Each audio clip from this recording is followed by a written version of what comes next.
오늘은요, 화장한 지 5년차, 10년차, 20년차 내 얼굴이 왜 나아 보이지가 않지? 나 자신도 알게 모르게 생각 없이 하는 그런 메이크업 실수들이 있어요.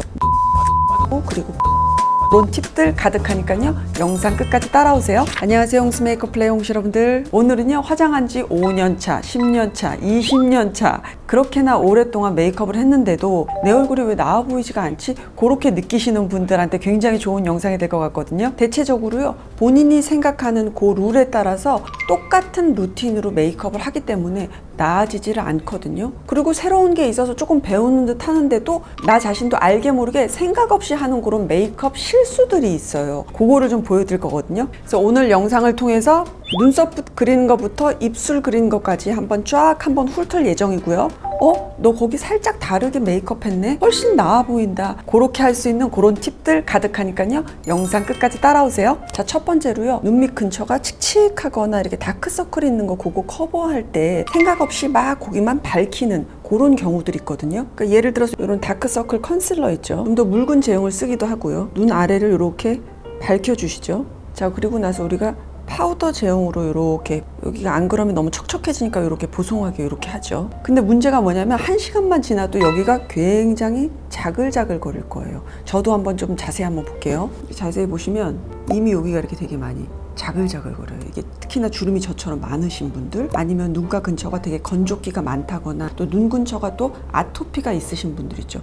그런 분들은 아무래도 여기가 금방 건조해질 수밖에 없어요. 그래서 요거는 다른 방법으로 좀 케어를 해주셔야지 보완이 되거든요. 흔히들 우리가 눈밑이 좀 건조하니까 나 거기다가 좀 아이크림 좀 바르고 그리고 그 위에다가 눈 아래 커버해야지, 그런 식으로 많이 생각들 하시는데, 눈 아이크림 같은 거, 특히나 영양 성분이 듬뿍 들은 되게 좋은 아이크림들 있죠. 그거는 화장 전에 바르기보다는 밤에 바르시는 게 굉장히 좋아요. 왜냐하면 아침에까지 그리고 영양 성분이 가득 농축된 그런 아이크림을 발랐을 때 화장이 밀린다거나 벗겨지는 경우 아마 경험들 많이 하셨을 거예요. 이 눈 근처에 건조기나 다크서클을 커버하실 때는요, 수분감이 있는 그런 제형의 로션이라든가 모이스처라이저 있죠. 그거를 먼저 좀 발라줄 거예요. 저는 오늘 요거를 쓸게요. 자, 요거를 아주 소량을 이런 식으로 이렇게 일단 발라주세요. 자, 이렇게 흡수가 다 된 상태에서는요, 멀티밤하고 그리고 컨실러 이렇게 쓸 거예요. 멀티밤을 먼저 여기다가 약간 좀 녹여서, 물론 피부에 직접 하셔도 돼요. 그리고 컨실러를 조금, 멀티밤하고 컨실러 살짝 섞어서, 그럼 제형 자체가 멀티밤인데 그게 색깔이 살짝 들어간 그런 유형의 그런 제품이 되겠죠. 그 상태에서 양은 최대한 얇게 발라주시는 게 중요해요. 이렇게 한번 가까이 가볼게요. 여기 한번 상태 보세요. 여기 좀 자글자글한 이런 파트가 훨씬 더 눈 근처가 좀 촉촉해 보이겠죠. 확연히 틀리죠. 눈매 근처의 건조함 같은 거는 이런 식으로 한번 케어를 해보세요. 자, 이번에는 눈썹에 대해서 얘기를 해볼게요.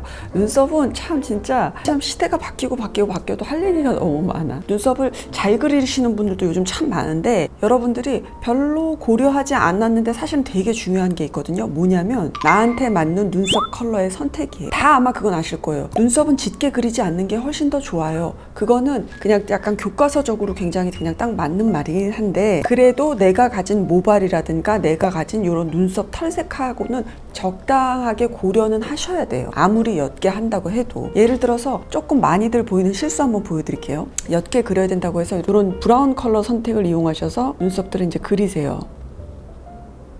자, 이렇게 나쁘진 않아요. 누가 잡아먹진 않아요.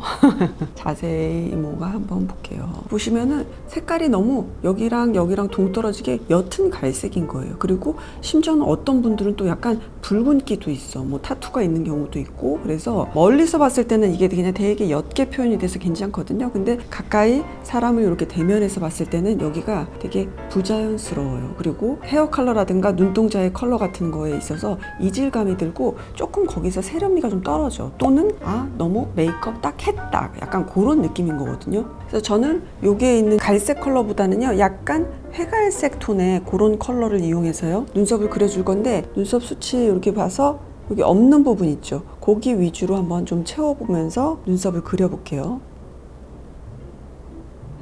자, 이렇게 하고 나셨을 때 보시면은 여기가 굉장히 좀 인위적으로 보이죠. 그리고 요거는 훨씬 더 그냥 투명한 내 눈썹 같은 그런 눈썹으로 표현이 되는 거예요. 다만 이렇게 봤을 때 나 근데 요것보다는 조금 더 난 좀 더 연했으면 좋겠는데 고르신 분들은 이런 컬러 브로우 마스카라 있죠. 요런 거 이용해서 이것도 많이 바르시지 마시고 눈썹에서 여기 제일 짙은 부분 있죠.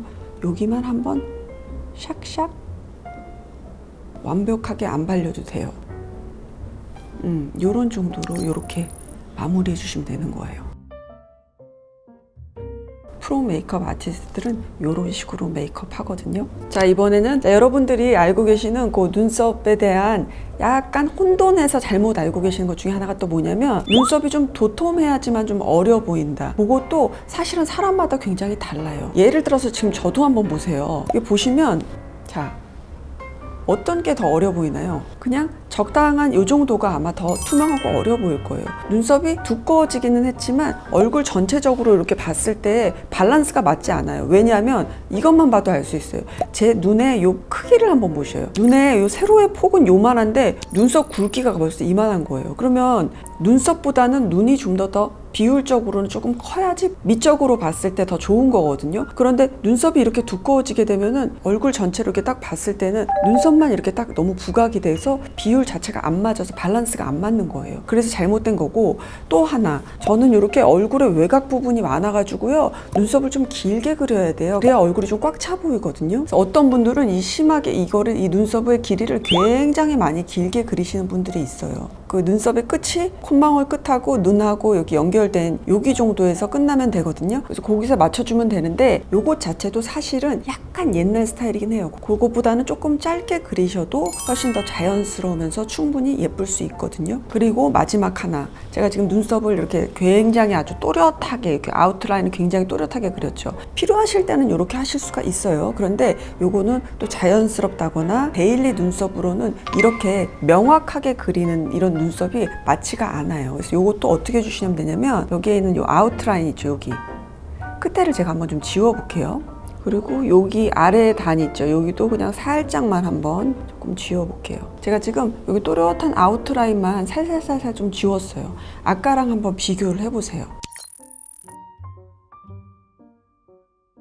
같은 도톰하고 조금 느낌 있는 조금 강한 그런 눈썹을 표현하고 싶어도 아웃라인을 짙게 하는 것보다는 조금 더 부드럽고 소프트하게 그렇게 표현해 줬을 때 그 느낌이 굉장이 다르거든요. 내 눈썹이 왜 느낌이 맨날 이렇게 똑같이 생각되신다면은 한번 조금 지워보세요. 느낌 확실히 다를 거예요. 자, 이번에는 눈 화장에 대한 흔히 아무 생각 없이 하는데 좀 안타까운 그런 실수에 대해서 말씀드려 볼게요. 특히나 화장이 좀 익숙하지 않으신 분들 아니면 조금 애기야옹씨님들이 좀 간과하는 부분들이 좀 있거든요. 먼저 화장을 짙게 하지 않으시는 분들 있죠. 그런 분들 옅은 컬러 같은 거 이런 걸로 이렇게 연하게 이렇게 표현을 하시죠. 그리고 나서 뭐 약간 요거 조금 더 짙은 컬러 요걸로 포인트 넣으라 그랬지? 요걸로 여기 이렇게 포인트 앞뒤로 이렇게들 많이들 넣으시죠. 그리고 나서 아이라인 그리잖아요.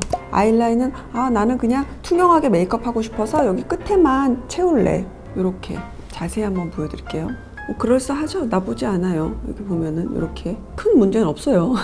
근데 약간 아쉬운 게 뭐냐면 보세요. 머리의 색깔, 눈 아래 색깔, 그리고 눈썹의 색깔, 내 눈두덩이에 드리워진 이 아이섀도우의 색깔에 비했을 때 어떠세요? 컬러감이 굉장히 두드러져요. 너무 짙은 색의 아이라인인 거예요. 그래서 가장 좋은 거는 조금 더 연한 갈색 아이라인을 써주시면 좋고, 요거에다가 왜 우리가 가지고 있는 요런 색 중에서 요런 벽돌색 컬러 있죠? 약간의 어떤 그런 붉은기? 그거를 있는 거를 집어넣는 거예요. 아이라인을 풀어주는 개념으로 많이들 아시고 계시긴 해요. 어떻게 하냐면 여기 있죠. 벌써 아이라인 있죠. 여기를 먼저 톡톡톡톡 얹어주세요. 그 위에다가. 너무 끝까지 가지 마시고 얹고, 그리고 나서 조금 좌우로 좀 비벼줄게요. 살짝 안으로도 조금 집어넣을게요. 끝쪽으로도 살짝 한번. 아이라인이 이렇게 그려져 있으면 그 근처도 한번 섀도우 칠을 한다고 생각하시면 되는 거예요. 자, 요런 느낌. 아까랑 한번 비교 한번 해보세요. 그러면 훨씬 눈화장 한 다음에 아이라인 거기다 라인 그렸구나 그런 느낌이 아니고 그냥 전체적으로 부드럽게 길어진 그런 느낌인 거예요. 그거 느낌 아시겠죠? 자, 이번에 또 우리가 간과하는 게 뭐냐면 글리터, 반짝이, 펄 이거거든요. 여러분들 그걸 아셔야 돼요. 눈두덩이가 이렇게 돌출된 부분 있죠. 그게 뭐 살일 수도 있고 안구가 돌출될 수도 있고, 이 눈두덩이가 퉁퉁하신 분들은 입자가 얇은 펄이라든가 쉬머류 있죠. 그거를 많이 써주시면 안 돼요. 적게 써주셔야 되고, 아니면 아예 때로는 쓰지 않는 게 좋아요. 그리고 눈두덩이가 조금 들어갔다든가 그러신 분들은 오히려 더 좀 써서 볼륨감을 살려주셔야 되거든요. 근데 이제 물론 어린이 홍시님들은 뭐 이렇게 영롱하고 반짝반짝 예뻐 보이려고 이제 글리터 같은 것들 많이 쓰시는데, 그런 용도로 쓰시는 거는 뭐 얼마든지 너무너무 재밌게 플레이 하셔도 되는데, 만약에 내 눈매가 조금 더 나아지기를 원한다면 펄이라든가 쉬머리한 그런 거를 양 조절을 해서 써야 된다는 거, 그거를 한번 보여드릴게요. 이모 같은 경우도 굉장히 퉁퉁한 눈이거든요. 그래서 예를 들어서 가장 요 토프가 되는 컬러 요거랑 요걸 섞어서 저처럼 퉁퉁한 눈들이 무펄을 쓸 때 한번 보여드릴게요. 먼저 뭐 요 정도 요런 느낌. 그리고 나서 포인트를 조금 넣어볼게요. 그리고 다시 여기 약간 짙은 컬러 이용해서 눈매 교정도 좀 살짝 하고요. 눈끝도 조금 길게 한번 표현을 해볼게요. 여기에서 한번 아이라인까지 마저 해볼게요. 자, 아이라인까지 이렇게 한번 제가 표현을 해봤어요. 무펄일 때는 이런 느낌인 거예요. 자, 여기서 요거 한 다음에 여기다가 펄 있는 거 바르는 거니까 펄 있는 거 발라야지, 그렇게 생각하시고 펄을 바르게 되죠. 펄을 한 여기서 요거 정도 바를게요. 펄을 이렇게 마무리를 했고요. 아까랑 한번 비교를 해볼게요. 더 예쁘다고요? 아니야. 자, 이렇게 해서 비교를 해보시면 펄이라든가 쉬머리한 제품을 이용해서요, 보면은 요 눈두덩이가 더 통통하게 보여요. 그래서 이런 눈 같은 경우는 좀 더 차분하게 들어가 보이기 위해서는 펄을 최대한 좀 자제를 한다든가, 아니면 써도 정말 조금 있는 부분에만 살짝만 써준다든가 그런 식으로 써줘야 되거든요. 그래도 반짝이 쓸 거예요? 네, 오늘 팁은 여기까지고요. 자, 나머지 부분들도 궁금하시죠? 만들다 보니까 길어졌어. 그 나머지 부분들은요, 2편에서 만날게요. 조금만 기다려주세요. 오시님들 안녕. 빨리 돌아올게.